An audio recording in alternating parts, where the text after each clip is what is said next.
नमस्कार दोस्तों। आपका स्वागत करता हूं आप ही के यूट्यूब चैनल में। वीडियो को स्टार्ट करने से पहले आप सभी से रिक्वेस्ट करूंगा, अगर अभी तक आपने चैनल को सब्सक्राइब नहीं किया तो sir request all please channel को सब्सक्राइब कीजिए। तो चलिए स्टार्ट करते हैं। जहाँ पे देखिए आज हम लोग डिस्कशन करेंगे अबाउट शेयर मार्केट, शेयर बाजार के बारे में, जहाँ पे देखिए लोकल एंड ग्लोबल सेंटिमेंट दोनों को कवर किया जाएगा। तो चलिए स्टार्ट करते हैं। यहाँ पे सबसे पहले अच्छा अमेरिकी बाजार का क्लोजिंग कैसा है, तो देख सकते हैं अच्छी खासी बिकवाली के साथ डाउ जोन्स में बिल्कुल देख सकते हैं लगभग 800 पॉइंट 793.47 गिरावट के साथ क्लोजिंग हुआ है। दिक्कत की बात यह है कि पूरा गिरता ही हुआ देख सकते हैं, गिरावट के साथ ही क्लोजिंग हुआ है, बिल्कुल अपने लो के पास यहाँ पर क्लोजिंग हुआ देख सकते हैं। तो ये दिक्कत की बात यहाँ पर देखने को मिल रही है। तो काफी नेगेटिव क्लोजिंग हुआ है डाउ जोन्स का। साथ साथ अदर इंडाइसेस को चेक कीजिएगा तो S&P 500 1.67%, नैस्डैक में देख सकते हैं लगभग 2% का, स्मॉल कैप में 1.75%, विक्स में देख सकते हैं लगभग 13% का उछाल देखने को मिल रहा है। देख सकते हैं विक्स अच्छा खासा तेजी देखने को मिल रही है, बिल्कुल इंपॉर्टेंट लेवल के पास पहुंच रहा है। तो ये सिचुएशन है, अमेरिकी बाजार का क्लोजिंग काफी नेगेटिव साइड में देखने को मिला है। नेक्स्ट अगर चेक करेंगे यूरोपियन मार्केट का क्लोजिंग देख सकते हैं सिमिलर है, अच्छा खासा गिरावट देखने को मिला है। सभी बाजार में अधिकतर बाजार में चेक कीजिए गिरावट के साथ ही क्लोजिंग हुआ है, तो यानी कि ग्लोबल सेंटिमेंट कल के दिन में काफी नेगेटिव साइड में देखने को मिला है। नेक्स्ट है कमोडिटी मार्केट में अच्छी खासी तेजी थी। गोल्ड में 2.62%, सिल्वर में 2.74% एंड क्रूड में चेक कीजिएगा तो 5.46% का उछाल देखने को मिला है। देख सकते हैं जबरदस्त उछाल था। नेक्स्ट समय देखिए लो चेक कीजिएगा तो 92 का है, हाई देखिए 101 का देखने को मिला, यानी कि एक तरफा ऊपर का मूव देखने को मिला है।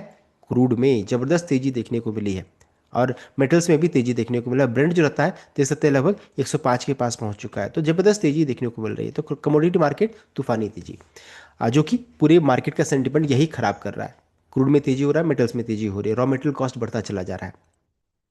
नेक्स्ट गिरावट क्यों हो रही है, तो गिरावट के पीछे हम लोगों को रीजन पता है, वो है यूएस ईरान वॉर। ट्रंप का पहले ही कहना था कि एक सप्ताह में युद्ध खत्म कर देंगे। अब जो रहता है ये फोर्थ वीक तक एंटर कर चुका है। साथ साथ देखिए अब नया डेडलाइन आ चुका है कि अप्रैल 6 नया डेडलाइन बताया है उन्होंने। प्रेसिडेंट ट्रंप ने कहा है कि अप्रैल 6 डेडलाइन है फॉर ईरान टू नेगोशिएट और face potential strike on it's power plant and energy infrastructure. तो इन्होंने धमकाया 6 अप्रैल तक का टाइम दिया है and this is ticking clock. ये जो रहता है ना अनसर्टनिटी यहाँ पर बना रहा है मार्केट में, एंड ये चीज़ मार्केट को बिल्कुल पसंद नहीं आता। जो होना है हो जाए, ये जो रहता है ना कि हाँ ये होगा, ये चीज़ मार्केट को बिल्कुल पसंद नहीं आता। यही चीज़ है जो मार्केट को गिरा रहा है, प्रॉब्लम ये है। एंड ट्रंप इसका अभी अच्छा खासा बेनिफिट उठा रहे हैं, बिकॉज ये भी वो भी शेयर मार्केट से रिलेटेड ही काम कर रहे हैं। ऐसा लग रहा है कि बस अनसर्टनिटी बरकरार रखिएगा, ऐसा हो सकता है। और साथ साथ straits of Hormuz, Iran ongoing blockade में है। Straits of Hormuz a vital passage जो कि 20% वर्ल्ड ऑयल वहाँ से ही आता है, वहाँ से निकलता है, तो अभी भी वो बंद है। कुछ कंट्रीज के लिए ओपन है, लेकिन कल अपडेट आते हैं कि चाइना की कुछ शिप जो रहता है, कार्गो जो रहता है, वहाँ से रिटर्न कर दिया। तो ये चीज़ थोड़ी सी नेगेटिव बात है। साथ साथ अभी अब अपडेट आ रहा है कि मिलिट्री वॉर की ओर हम लोग बढ़ रहे हैं। यूएस ईरान मिलिट्री वॉर हो सकता है। साथ साथ न्यूक्लियर वॉर का भी थ्रेट यहाँ पर आ रहा है, जिस कारण से मार्केट में कल के दिन में ब्लड बात हुआ था कि न्यूक्लियर वॉर होगा तो फिर क्या। ये सिचुएशन अभी है करंटली। तो यूएस ईरान टेंशन बढ़ता चला जा रहा है। साथ साथ बॉन्डिल चेक कीजिएगा तो बॉन्डिल भी जो रहता है अच्छा खासा उछाल हो रहा है। 10 ईयर ट्रेजरी चेक कीजिएगा तो टुवर्ड्स 4.5%, फिर 30 ईयर को चेक कीजिएगा तो 5% का देखने को मिल रहा है। देख सकते 30 ईयर्स का लगभग इतना है, एंड इसको चेक कीजिएगा तो 4.5 के राउंड में जा रहा है। एंड उसके अलावा देख सकते हैं कैपिटल फ्लाइट है, यानी कि high yield make safe government bond. अभी चूंकि मार्केट में गिरावट हो रही है तो बॉन्ड्स जो रहता है ना सबसे सेफ इन लोगों को नजर आ रहा है, कम रिस्की है than stock, leading to investors to pull money out of Dow blue chip. तो इस कारण से डाउ से यानी अमेरिकी बाजार से पैसा निकाल करके सब बॉन्ड्स में पैसा जमा कर रहे हैं। ये सिचुएशन सभी मार्केट में देखने को मिल रही है कि दूसरा सेगमेंट जो रहता है ना वो ज़्यादा अट्रैक्टिव नजर आ रहा है, कम रिस्क है वहाँ पर है, पैसा उधर मूव हो रहा है। ये भी सिचुएशन करंटली है। नेक्स्ट है सेंटिमेंट लोगों का बिल्कुल खराब होता चला जा रहा है, प्लमेटिंग देख सकते हैं कंज्यूमर सेंटिमेंट।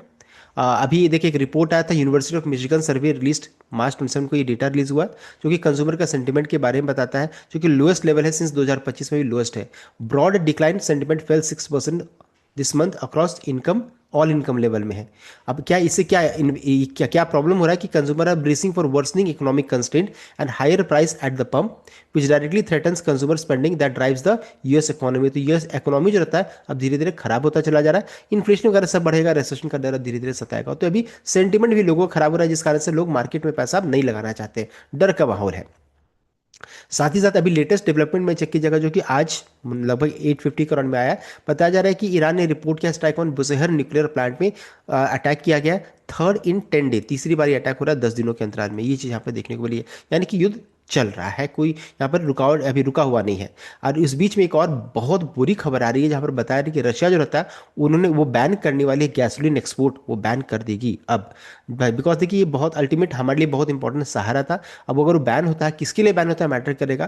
तो गैसोलीन एक्सपोर्ट बैन किया जाएगा from April 1 amid global fuel price search. तो देखिए फ्यूल का प्राइस बढ़ रहा है तो रशिया को तो इससे सबसे ज़्यादा बेनिफिट इस बीच में मिला है। लेकिन प्रॉब्लम क्या है ना कि कितना वो क्रूड निकालते हैं डोमेस्टिक में, यानी कि खुद के कंट्री का रिक्वायरमेंट कितना है यानी कितने वर्ल्ड को पूरा कर पाएंगे। अभी ये सिचुएशन है कि जितना वो तेल निकालते हैं या गैसोलीन निकालते हैं, अभी क्या है कि वो फुलफिल तो ग्लोबल सेंटीमेंट को कर रहे थे, ग्लोबल सप्लाई कर रहे थे, लेकिन प्रॉब्लम क्या है ना कि डोमेस्टिक में प्रॉब्लम नहीं होना चाहिए। पता चला कि पूरा तेल इधर चला गया एंड खुद के कंट्री के लिए कुछ बचा नहीं। तब ये सिचुएशन है, इस कारण से अभी इनका कहना है कि थोड़ा डोमेस्टिक अपनी कंट्री को भी फुलफिल करेंगे वो एंड डोमेस्टिक में कंसंट्रेट करेंगे। और ये अब जुलाई 31 तक ऐसा रह सकता है, ये अपडेट आ रहा है। अगर ऐसा हुआ तो समझ सकते हैं क्रूड के प्राइसेस में, गैस के प्राइसेस में जबरदस्त उछाल हो सकता है। तो deputy prime minister Alexander Novak order export halt to stabilise domestic supply, देख सकते हैं as Middle East tension and Ukraine attack disrupt oil market, ये देखने को मिल रहा है। तो ये चीज़ एक बहुत बुरी खबर यहाँ पर आ रही है।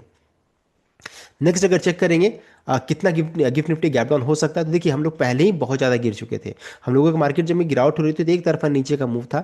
यूएस मार्केट के बाद अगर चेकिएगा तो वहाँ भी अच्छा खासा गिरावट था। बीच में हम लोग लगभग 80 से 100 पॉइंट का गिरावट था, लेकिन लास्ट मोमेंट में जब यूएस मार्केट क्लोज कर रहा था तो हल्का देखिए रिकवरी हुआ। और रिकवरी के बाद अभी क्या है तो लगभग 48 से 50 पॉइंट्स का हम लोग गैप डाउन यहाँ पर हो सकते हैं। 48 से 50 पॉइंट्स हम लोग गैप डाउन यहाँ पर होने का चांसेस यहाँ पर बन रहा है।